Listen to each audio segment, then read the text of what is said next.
Presented by LK Entertainment.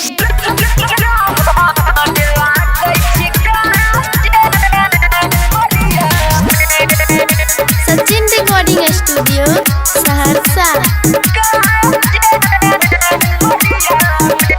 Singing by Dharti Dhan Yadav. कम से जवानी पटाल ने नजर ने तो छोरा फैल जतो पूरा दे जहर हमर चरहल जवानी शुद्ध कुआं का पानी हमर चरहल जवानी शुद्ध कुआं का पानी छोड़ पीना तू कैसे निकाल के कोरा कली एक दिल पर हमर दिल गला उठाई कोरा कली एक दिल पर हमर दिल गला उठाई जहर लागै छी काचे उमरिया में जहर लागै छी काचे उमरिया में सुबह ही तजेर जे भी छिए हम हसीना हमारा ला चल तो न 36 इंच का सीना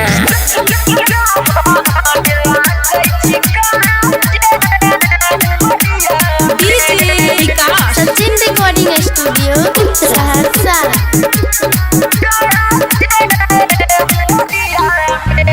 पतली कमरिया लचकत चलो लागौ नागिन के चाल के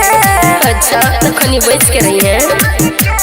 रूप के रानी के दिल जानी लागै छी बहुत बवाल के वो तो छीटे छे ना नहीं चल तो जगार तारे करने बार नहीं चल तो जगार तारे करने बार बम छिए हम अलगा मिसाइल के कोरा कली एक दिल पर हमर दिल गला उठाई कोरा कली एक दिल पर हमर दिल गला उठाई जहर लागै छी काचे उमरिया में जहर लागै छी काचे उमरिया में सेक जे भी रोटी जे ना बाबू ई होठ पर भीख मांग नजर ए भी दिन रात रोड पर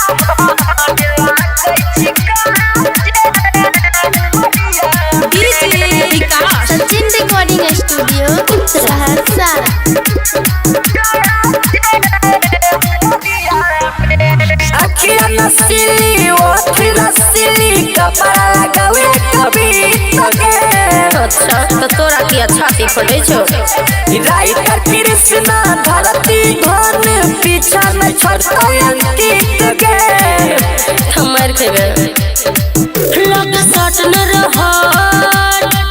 तोहर नियत छगलत